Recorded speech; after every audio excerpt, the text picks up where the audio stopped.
জি, মজার মানুষ।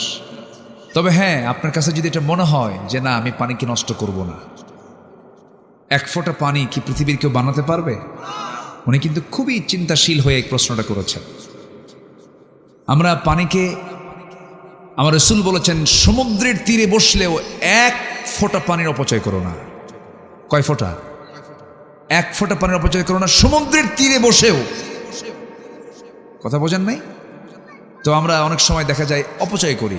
অজু করতেছি, ওই কলটা, ওই ট্যাপটা ছেড়ে দিয়ে বসে আছি, ওই বসে আছি, মেসোয়াক করতেছে, আবার অজু করতেছে, মেসোয়াক করতেছে, আবার অজু করতেছে, হাত ধুচ্ছে, আবার দেরি করতেছে, পানি পড়ার উপরেই আছে। আর ট্যাপ ছাড়ে তো মাঝে মাঝে কিছু কিছু লোক আছে মানে এত বেহুশ আছেন, এরকম আছে না? কিছু আছে। এটি কি অপচয় নয়?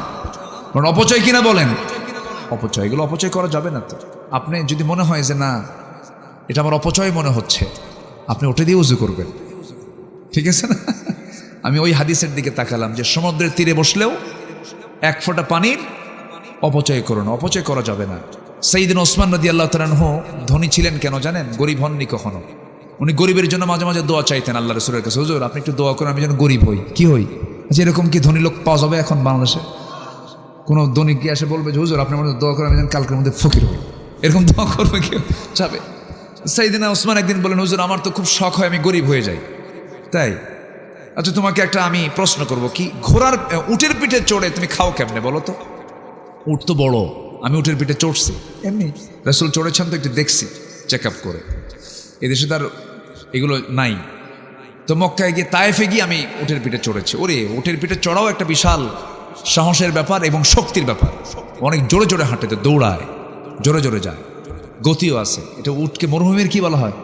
জাহাজ বলা হয়।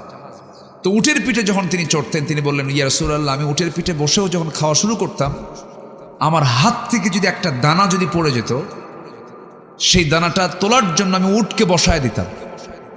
উটকে বসায়া সেই দানা তুলে পানি দিয়ে ধুয়ে এরপরে আবার ওই দানাটা খেয়ে নিতাম। আমি একটা দানাও নষ্ট করতাম না।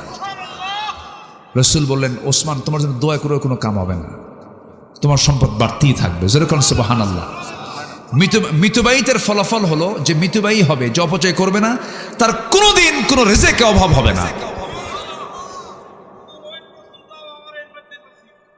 আচ্ছা, জি সম্মানিত ভাইয়েরা, আমরা যতটুকুন শুনেছি আমরা আমল করব, জোরে বলি ইনশাআল্লাহ। সবার বাড়িতে মা বোন আছে না নাই? পর্দার বিষয়টা খেয়াল করবেন। আপনার বউকে যেন কোনো পরপুরুষ না দেখে, আপনার মেয়ের দিকে যেন কোনো লোলুপ দৃষ্টি যেন কোনো পুরুষের না পড়ে। এগুলো দেখার দায়িত্ব বাড়ির গার্জিয়ানের দরকার আছে না নাই বলেন তো? আচ্ছা, আপনার মেয়েকে আপনি অন্য পুরুষের চোখের সৌন্দর্য বানায় দিবেন কেন? চোখের খোরাক বানায় দিবেন কেন? এটা তো নিজের বিবেকেও তো বেজে আসে।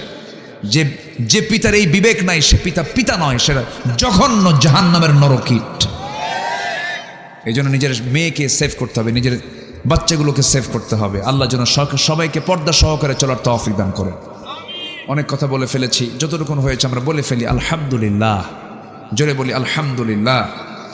যে যেখানে আছেন আমরা বসে পড়ি, আমরা তাশাহুদের সূরতে বসে যাই, নামাজের মতো করে বসে যাই। আমরা চাইবো কার কাছে?